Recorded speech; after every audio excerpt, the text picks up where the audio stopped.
자, 다음 4위와 5위 소식도 확인해 보겠습니다. 출마 몸푸는 킹메이커 누구 얘기일까요? 자, 그리고 5위 대선 후보 1위 유승민.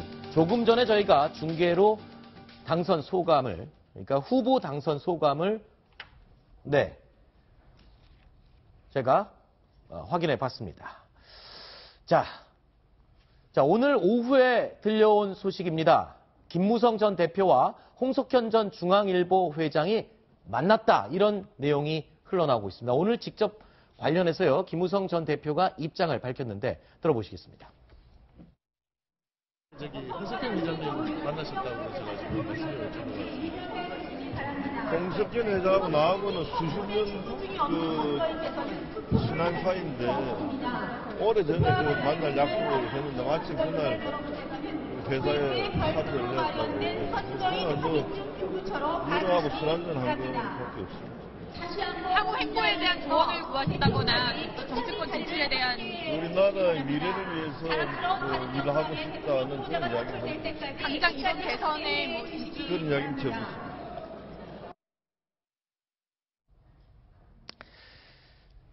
자, 홍석현 회장이 사퇴할 때부터 대선 출마 얘기는 전혀 아닌 것처럼 얘기를 했었거든요. 네.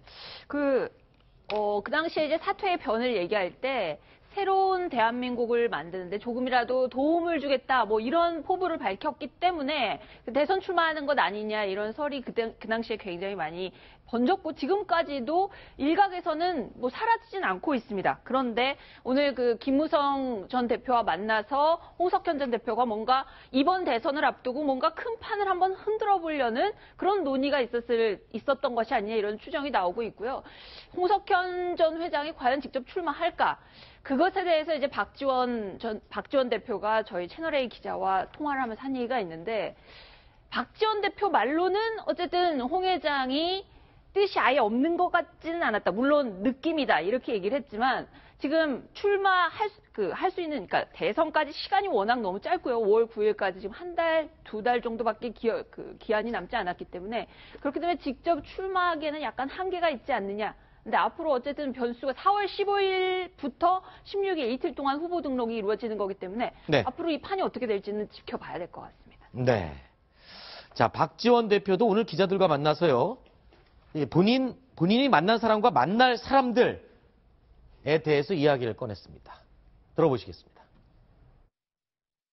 지난 주초 홍석현 회장을 만났고, 홍석현 회장 자신이 어떠한 대선의 꿈을 두고 계신다는 얘기는 전혀 없었고, 김종인 대표는 전화만 통화를 했고, 이번 주에 만나자고 약속을 했지만 우리 당을 좀 도와달라라는 말씀을 드려서 한번 만나서 얘기를 나누자라고 했는데 일정을 못 잡고 있습니다.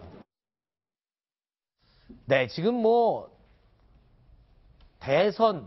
지금 대세론에 독주를 달리고 있는 문재인 전 대표를 빼고 나머지 사람들은 지금 어떻게든 뭉치고 합쳐질 분위기를 지금 만들려고 노력을 하는 것 같습니다. 근데 그게 간단한 문제가 아니잖아요, 지금. 그럼 비문연대 이런 식의 이름으로 불리고 있는 반문재인 진영에, 다시 말해서 문재인 전 대표 말고 지금 단독 집권이 가능한 사람이 지금 화면에 나오는 것처럼 김종인, 박지원, 홍석현, 김무성 굉장히 다들 정치적인 수가 고단수이고 노련함에도 불구하고 단독 집권은 불가능하다는 그런 공통점이 있습니다. 자, 그럼에도 불구하고 이분들이 지금 개헌이라는 대통령을 정점으로 하는 수직적인 어떤 권력 구조 말고 이거를 좀 나눠가지고 이런 김종인, 박지원, 홍석현, 김무성 이런 분들이 권력을 분점해서 다시는 제왕적 대통령제의 폐해 같은 것이 반복되지 않도록 하자. 이런 데에 아마 공감대가 있는 것으로 보고요. 문재인 전 대표가 만약에 집권 요번에 한다고 쳐도 대통령제의 근본적인 결함이 있기 때문에 또 반복될 것이다. 그런 것을 막자. 이런 명분을 가지고 하나의 어떤 연대 같은 것들을 김종인 전 대표 같은 경우에는 4월 15일을 시한으로 한번 못 받은 적이 있었는데요. 그 전에 저 4명이 활발히 움직이는 것들을 한번 잘 봐야 될 것 같습니다. 네. 자, 이 면면을 보면요, 속된 말로 간단한 분들이 아닙니다. 정말 간단치 않은 분들이 4명이 만난다. 또 서로 만나고 이야기를 주고받고 있습니다. 도대체 어떤 이야기, 어떤 그림들이 그려지고 있는지 굉장히 궁금합니다. 그런데요, 이런 와중에 홍석현 전 회장이 인터뷰에서 협치라는 말을 언급합니다. 어떤 뜻에서 이 말을 꺼냈을까요? 함께 들어보시겠습니다. 소통할 수 있는 네. 자질이 필요한 것 같아요. 네. 그래서 협치라고 있지 않습니까? 이제 리더 한 명이 아니라 그 이제 두 번째 레벨의 리더들과 서로 네. 힘을 나누고 협의를 해가면서 그 조직을 이끌어가는 그런 문화가 확립되어야 될 것 같아요. 이번에도 뭐 본 국민이 놀랐지만은 대통령이 장관의 그 대면 보고를 안 받았다는 아주 네. 코미디 같은 네. 사실 비극이죠. 네. 그런 점에서 참 안타깝습니다. 자, 두 번째 레벨의 리더들이 의논을 하면서 조직을 이끌어간다. 이 말은 본인의 대선 출마는 부인을 하면서 자, 누군가를 그러면 대선 주자로 앞세우고 그 뒤에서 도움을 주겠다. 이런 의미로 해석을 할 수 있는 거 아닌가요? 킹메이커가 되겠다는 뜻으로 뭐 해석을 할 수도 있겠으나 제가 보기에는 지금 말한 게 그 내각 책임제, 권력을 분정하는 그 정치 형태를 굉장히 쉽게 풀어서 설명한 것 같아요. 대통령 혼자서 지금 너무 많은 권력을 쥐고 있기 때문에 네. 박근혜 전 대통령 이번 탄핵 사태에서도 봤듯이 뭐 온갖 것이 다 대통령에게 다 지금 그 집중이 돼 있거든요. 이런 불행한 역사를 다시 한번 반복해서는 안 된다. 그런 차원에서 분권형 권력 체제로 가야 된다. 개헌해야 된다. 내각제로 가야 된다. 이런 얘기를 굉장히 쉽게 홍석현 전 회장이 좀 풀어서 설명한 것 같고요.